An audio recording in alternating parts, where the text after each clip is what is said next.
Hello, Vachu. Let's see the first question for today. So today we will be solving this exercise where we have to choose the correct assumptions for the statements which are given.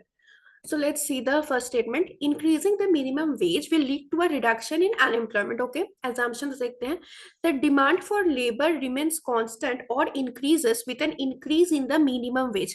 Labor remains constant तो नहीं होगा, क्योंकि अगर demand for labor remains constant हो रहा है, अगर हम बोल रहे हैं कि वो constant रहेगा, तो how will there be a reduction in unemployment? क्योंकि reduction तभी होगा ना जब demand for labor will increase. So if we are saying that demand for labor will be constant or increases, तो constant हम नहीं बोल सकते.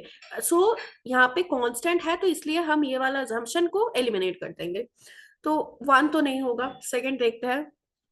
Businesses can absorb the additional labor cost without reducing employment opportunities. हाँ, ये वाला assumption ठीक है, क्योंकि if I'm talking about increasing the minimum wage will lead to a reduction in unemployment.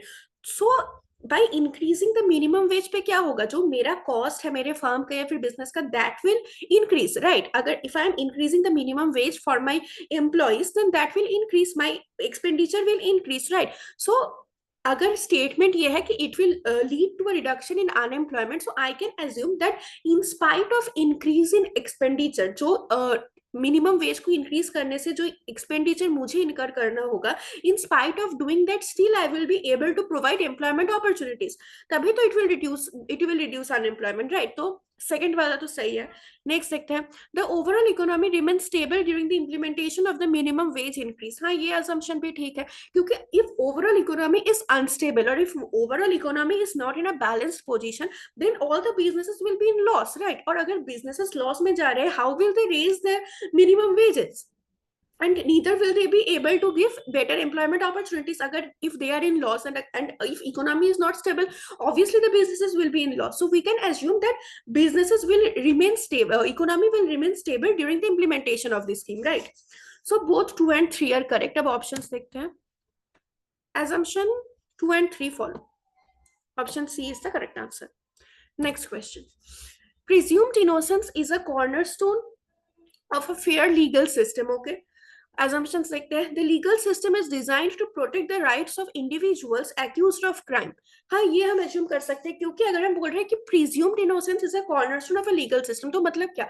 अगर कोई भी accused है, तो at first we don't consider that person to be guilty without any evidence. पहले we assume that person to be innocent until and unless we have strong evidence against that person to prove him guilty. So that's why we presume innocence, right? So we can assume that the legal system is there to even protect the rights of the people who are accused of any crime, right? वो rights protect करते हैं, तभी तो उसको पहले से innocent assume किया जाता है ना, कि वो innocent है until and unless you get strong evidence to prove him accused. So obviously the legal system is there to protect the rights of the accused also, कि ऐसा ना हो कि कोई ऐसे ही accuse कर दिया किसी को भी for their personal grudge and that person is sent behind the bars. ये ना हो कि everyone's rights should be protected. So that's why presumed innocence is there, and it is only held a person guilty when you have strong evidence to prove that, right? So one तो ठीक है. Second देखते हैं. Evidence presented in court is presumed to be accurate and unbiased. हाँ, ये भी ठीक है, क्योंकि ऑब्वियसली एविडेंस जो है उसको तो एक्यूरेट मानते ही है ना, तभी तो लीगल सिस्टम फंक्शन कर रहा है. If you don't take any evidence to be if you don't take any evidence into account and if you think all the evidences to be false and all, then how will the legal system function? तो ये तो एक genuine assumption है कि evidence जो presented है, जो evidence दिया जाता है कोर्ट में, वो सही है, वो ठीक है, तभी तो लीगल प्रोसीडिंग्स फंक्शन करते हैं ना. थर्ड देखते हैं. The burden of proof lies on the prosecution to establish guilt beyond a reasonable doubt. हाँ, ये भी ठीक है. अगर हम प्रिज्यूम्ड इनोसेंस की बात कर रहे हैं, सो दैट मींस व्हाट, कि कोई भी एक्यूज्ड आ रहा है, I will presume that person to be innocent until and unless the prosecution proves that no, that person is not innocent, right? तो उसको सारा एविडेंस वगैरह देके प्रूव करना होगा कि नहीं, ये इंसान इनोसेंट नहीं है, तो बर्डन ऑफ प्रूफ प्रोसिक्यूशन पे लाई करता है. तो तीनों assumptions ठीक है. All the three assumptions follow. Option D. Next question. The fall of the Roman Empire was primarily due to internal factors rather than external invasions. Okay, assumptions देखते हैं.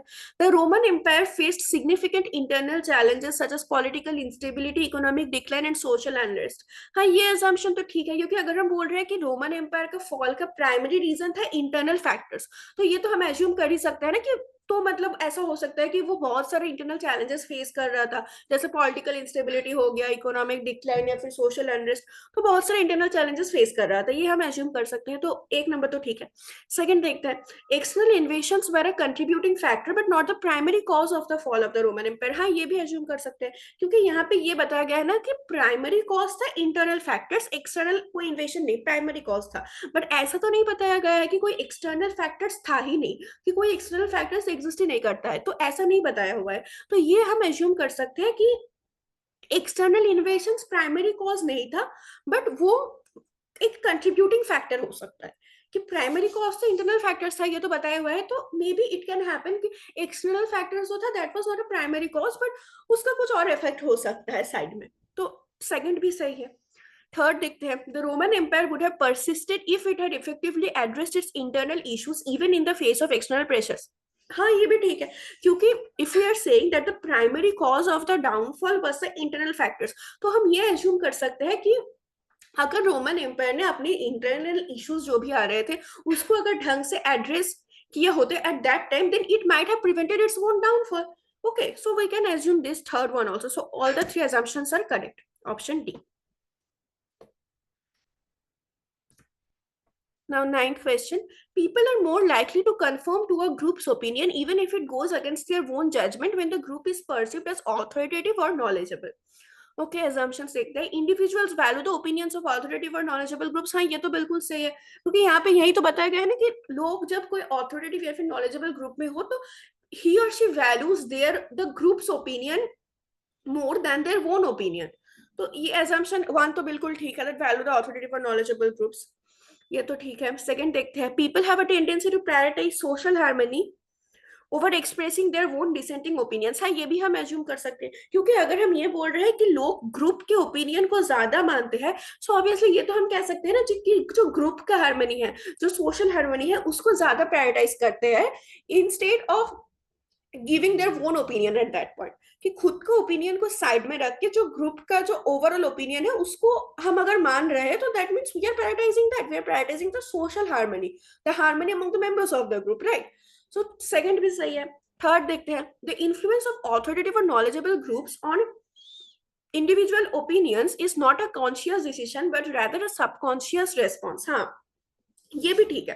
Conscious decision क्यों नहीं, देखो कॉन्शियस डिसीजन क्या होता है ना कि जब तुम ऐसे बाय हार्ट मान लो कि हाँ मेरा जो ओपिनियन था वो गलत था, बट यहाँ पे बात वो नहीं है. यहाँ पे क्या है कि तुम्हारा ओपिनियन कुछ और था, बट ग्रेजुअली तुम ग्रुप के ओपिनियन पे एग्री कर जाते हो just because that the persons you are sitting with they are knowledgeable enough, so you think कि ओके ये लोग जो बोल रहे हैं वो ठीक ही होगा, तो मुझे अपना ओपिनियन देने की जरूरत नहीं है. कि ये सब जो बोल रहे हैं इनको तो अच्छे से पता है, काफी नॉलेज है, तो इन लोगों का ओपिनियन ठीक ही होगा, तो मुझे अपना बताने का जरूरत नहीं है. So that you do subconsciously, right.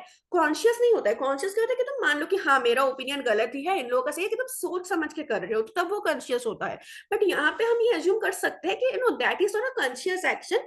ये क्या होता है ना कि लोग जब बैठे होते हैं, सो you maybe your opinion was different, but maybe all the other members they think something different, so you gradually give up your own opinion and you don't say your own because you think that their opinion is correct and you then there is no need to express your own opinion because they have enough knowledge. So when other members are agreeing to a particular thing and they are knowledgeable, so you gradually think that okay, I don't have to say mine one because maybe theirs is only correct. So in that, so that happens subconsciously. It's not a very conscious action, or you don't think it's not like you are very much convinced that no, your opinion is wrong. So then that case it will be conscious when you are convinced that no, my opinion was wrong. But in this case, it's like you had a different opinion, but you gradually gave up and you agreed with what others had to say because that group is full of knowledgeable persons and you were like okay, I don't need to say my one if all others are agreeing to something else.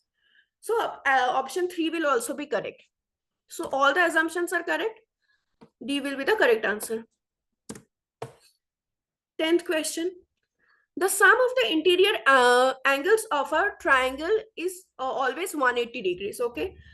The statement assumes that the triangle is a standard Euclidean triangle in a flat plane. हाँ ये सही है, क्योंकि ना if देखो ये Euclidean geometry का ये रूल है that and it's in a flat when the triangle is drawn in a flat plane then it's the rule that interior angles का सम 180 डिग्रीज होगा. बट अगर this triangle is a part of non Euclidean geometry और अगर वो कोई ऐसे curved surface पे हो और अनइवन सरफेस पे हो देन वहां पे ना ये जरूरी नहीं है कि उसका इंटीरियर एंगल्स का सम 180 डिग्रीज ही हो. तो ये हम एज्यूम कर सकते हैं कि जो ट्रायंगल के बाद यहाँ पे हम कर रहे हैं so that is a part of Euclidean triangle in a flat plane. Okay, तो एक नंबर तो ठीक है. सेकंड देखते हैं.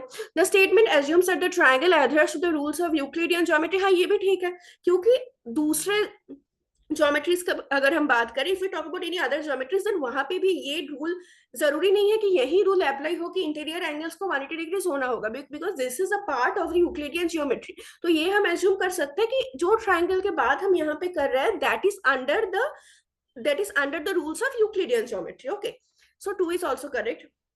3 देखते हैं. The statement assumes that the triangle is not a degenerate triangle.